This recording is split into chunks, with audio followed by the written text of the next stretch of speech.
welcome to my second devlog, which should be around a month after the first devlog. So I want to show what we have done so far since then, and the progress we've made. So since the last devlog, we've basically made a grey box layout, and we've kind of gone and changed around a few ideas. So taking the feedback that we got from a few weeks ago, we were going to change the perspective to a top-down layout from this sort of angle, but we decided to stick with the first person because, well, pretty much if we made it top-down, it would kind of take away all the claustrophobic feeling that we wanted to create in the horror game, in the horror genre. So we start with the first person, but we've started to work on the layout of the level a bit more, and we've made this layout to help follow a guideline basically.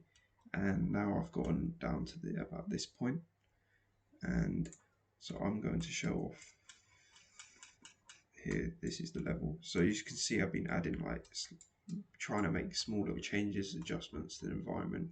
It's going to constantly change. I hope to change it a lot over the next few weeks, but as you can see over there, I'm making a room. So that room is going to be to do with the puzzles in the game. So if I head over to the room, you can see inside. So radio room. This is the third radio room, so there's going to be 3 in total. So this is the third. So the normal room is, if I take away so this is the normal room. The player will have to guide through it and then find a radio in the room, and it has to do with the lore of the game. So right now you're seeing a forest, so it has to do with the player's memory. The protagonist's memory is from a forest, so these rooms are kind of like in their mind, because this whole state of the level is in a nightmare of the player, because they're suffering from shell shock, and they'll have to basically gather back sanity and also escape a nightmare figure that's chasing them.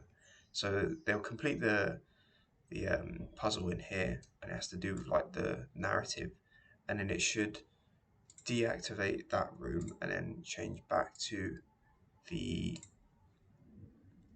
let me just disable the assets like this. It should switch back to a room like this that kind of fits in with the setting, so it'll be basically snap back to the trenches. So and then for the trenches themselves, we've got bunkers on all the sides, as you can see here, like in the corners. If I zoom out, you can see one over there. So these rooms will basically be placed in these, where these bunkers are, like so the player will have to go around the map and then find these rooms that are hidden and basically walk through and complete the puzzles. And so the puzzles are going to be frequency, basically puzzles. So they'll have to tune the audio frequency to make it clearer, and then when it's clear, it will basically play a clear audio piece that is you can understand pretty well, and it will either be voices or sounds from their memories that we haven't really fully decided yet, but I do have a few to show off right now. So this is the first clip we have so far of the audio, the puzzle frequency, what we have so far. So you can see here, basically you got amplitude, turn it, and you have to match it with the green line of green frequency. As you can see, you got to kind of figure it out, and then it's basically going to change with the audio. So the audio is going to change with the frequency, so you've got to match it, and once it's matched up, it should work. It should make a clear audio piece. So you can see here, we've got different variants for the puzzles, so it should change every single time. And me and Jeffrey made the radio asset as well. So that's what we have for the puzzle so far. So it's getting along quite nicely. We will make adjustments if something's not working properly, or if something's not meeting our expectations. But they should all be different and offer. Should be intense, because you're being chased at the same time. So you have a timer to run with. As for the AI enemy, we do have a short script, or programming that Arta has made for the AI enemy so far.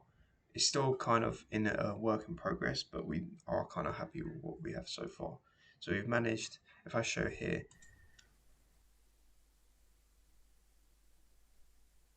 you can see as the player moves around, the AI enemy should move around as well, and then it should try and follow the player's general direction. You can see moves around in between the objects as well, so it's actually quite, it's not too buggy or anything. We're going to play test it a bit more, but we recorded this to show off about a bit of what it's like.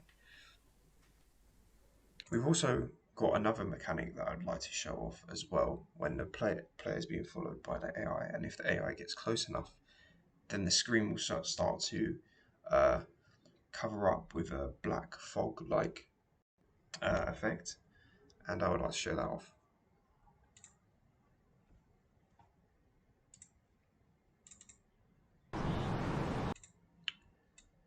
So this is the sanity demonstration I have now so far, and this is the effect that I was talking about. So as the AI gets closer, an effect on screen, the corners will black out, and it kind of give the player an idea, oh, the AI enemy is near me.